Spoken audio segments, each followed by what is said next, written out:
Kant identified 10 things quietly destroying your life. You've been calling them virtues: loyalty, patience, humility, availability. He would look at how you're using those words and tell you you've been lied to. Not about the words, about yourself. This man never left his city, never married, owned almost nothing. Neighbors set their clocks by his daily walk, and he built the most precise moral architecture in history. Not by adding, by removing everything that wasn't actually his. Here are the 10 things. If you've made it this far without closing the tab, you already know this video is for you. Subscribe, not for the content, because you owe it to the version of yourself that's been waiting. Before you keep watching, tell me in the comments, which of the 10 are you already carrying? Just the number, that's all. The first thing to eliminate is other people's definitions of who you are. Kant called it heteronomy, and it is, in his view, the single greatest threat to living a moral life. Heteronomy means being governed by something outside yourself. A parent's expectations, a culture's standards, a partner's narrative of who you are and who you'll always be, a group's unspoken rules about what kind of person is acceptable. You've been carrying someone else's script for so long, you forgot you didn't write it. Think about that for a moment. The person who never asks for what they want because asking feels dangerous. The person who is always fine. The person who shrinks in certain rooms because someone years ago made them feel too much, too loud, too sensitive, too ambitious, too emotional, too something. That's not modesty, that's heteronomy. Kant would say, a rational being who doesn't author their own moral law is not yet free. They are managed, directed, operated by someone else's expectations that have been running so long, they feel like instinct. The fix isn't rebellion. It isn't going out and announcing who you are to everyone. It's this. Ask yourself, for each rule you follow, each role you play, each expectation you quietly meet, did I choose this? Or did it choose me? If you can't answer clearly, that's the one to examine first. The second thing to eliminate is the approval you're performing for. There's a specific kind of exhaustion that has nothing to do with sleep. It comes from constantly translating yourself, making yourself palatable, softening your edges, editing your opinions before you speak, laughing at things you don't find funny, agreeing in rooms you privately completely disagree with, shrinking your certainty because someone in the group might find it threatening. Kant had a specific test for this. He called it the universalizability test. He asked, could I will this behavior to become a universal law? If everyone performed the same quiet self-betrayal you perform daily, what kind of world would that be? The answer is obvious: a world of masks, of hollow agreements, of people who are never quite sure who they're talking to. You already know this world. You live in parts of it every day. The elimination isn't to become brutal or contrarian. It isn't to become the person who says every uncomfortable thought at every inappropriate moment. It's to stop needing the performance, stop mistaking applause for recognition, because they are not the same thing. Applause is what you get when you give people what they wanted. Recognition is what happens when someone actually sees you. One costs you yourself. The other requires it. The third thing to eliminate is the habit of treating yourself as a means. Kant is famous for the principle: never treat a rational being merely as a means to an end. Everyone applies this to other people. Fewer, far fewer, apply it to themselves, but you do it constantly. Probably without realizing. You exhaust yourself to be useful. You ignore your own needs so you can be more available to serve everyone else's. You reduce your own desires to background noise so the front stage desires of everyone around you can run uninterrupted. You cancel your plans. You swallow your preferences. You push through. And then you feel quietly resentful and guilty for feeling resentful. Because after all, you chose this. This is not virtue. This is self-erasure dressed in the language of generosity. Kant would say, you are a rational being. You have inherent dignity. That dignity is not earned by usefulness. It is not increased by sacrifice. It is not measured by how much you can absorb before breaking. It exists. categorically, without condition. The moment you start running your life purely on what others need from you, you have made yourself into a tool. And tools don't grow, they wear down, then they break. And the people who depended on them find new tools. The fourth thing is the stories you tell yourself to justify staying small. You know these stories, I'm not ready yet. Now isn't the right time. Things need to settle first. I'll start when I have more energy, more money, more certainty, more permission. Things don't settle down. That's not pessimism. That's just accurate.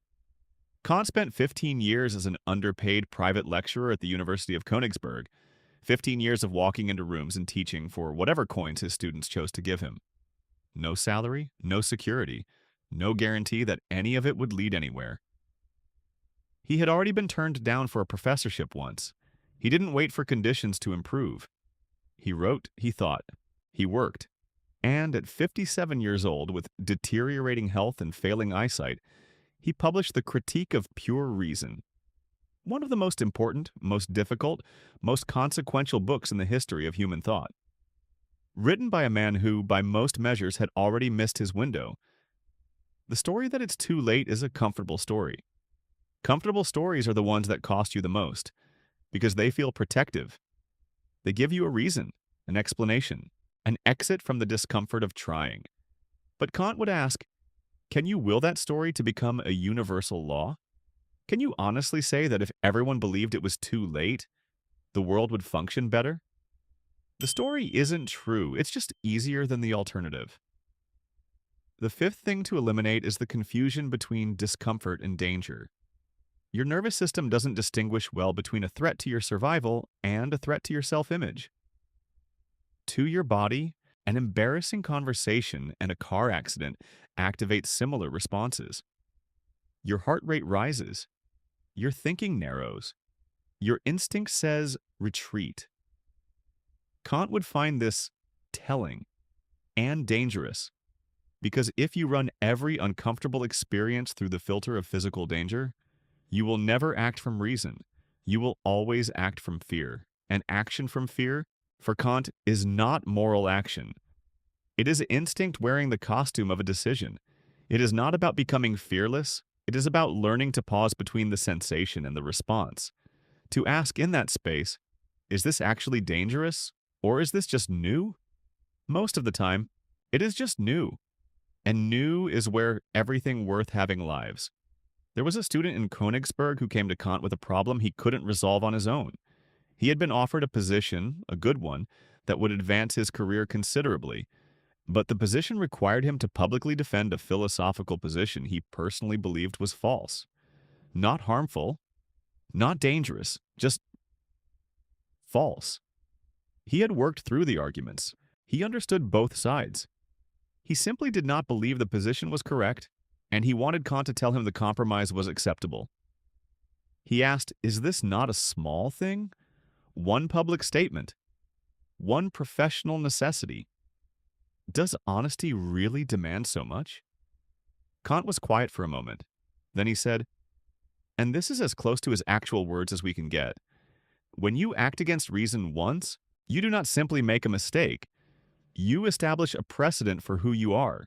You make yourself the kind of person who acts against reason when convenient. And that kind of person cannot trust themselves because they know at the deepest level what they are willing to do. The student understood what Kant meant. Whether he followed the advice, history doesn't record. But the argument stands regardless. Every small betrayal of your own reason is not a small thing. It is a vote for the kind of person you are becoming.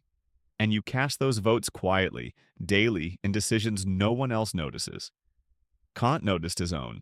That was the point.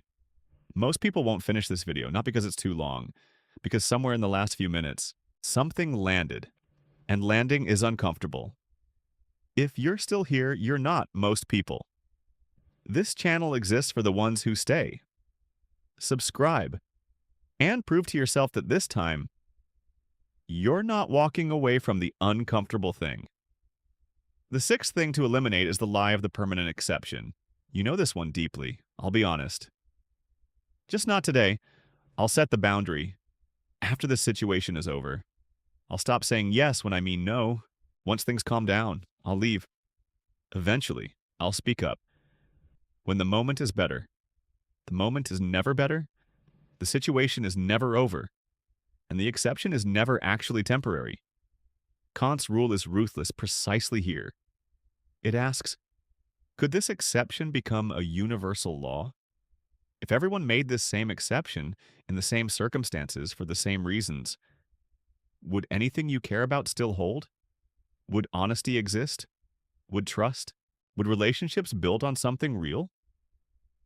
The answer is no, because exceptions don't stay exceptions. They become precedents. They become the new baseline. They become you. And the most unsettling part? You won't notice when it happens. It never feels like a shift. It always feels like one more reasonable compromise. Until one day you look back and realize the person making exceptions has been you for years. The seventh thing is the noise, not sound, noise. The constant incoming stream of other people's urgencies disguised as your own. The opinions that have nothing to do with your actual life. The comparisons. The outrage cycles. The ambient static of 1,000 voices telling you what to want, what to fear, and what to think about people you've never met. Before your eyes have adjusted to the morning light, before you've had a single thought of your own, you are already inside someone else's reaction to something you didn't ask about. And then you wonder why your own thinking feels foggy, why it's so hard to remember what you actually care about. Here's what Kant would say if he saw a modern morning. Routine. He would not be impressed. He'd watch someone wake up, immediately reach for a device, absorb 47 opinions about events they cannot change, feel vaguely inadequate by comparison to 3 strangers, and arrive at breakfast already exhausted. And he would say, very calmly, you have outsourced your mind before you've even used it today. Kant walked the same route every single day. Alone. 40 years of the same walk through the same streets. Not because he had nothing to say, well, he was one of the most engaging conversationalists in Königsberg, but he knew that real thought requires silence. Not silence as deprivation, silence as selection. You cannot reason clearly when everything is loud. The elimination is not dramatic. It is an hour, walk without your phone. The practice of treating your own mind as something worth protecting, as something that belongs to you and not to the feed. The 8th thing to eliminate is the habit of waiting for certainty before acting. Kant was not a man who waited for perfect information. He was a man who acted from principle. There is a critical difference between those two things. Waiting for certainty is usually waiting for permission. Waiting for someone to confirm that, yes, you're allowed to want this.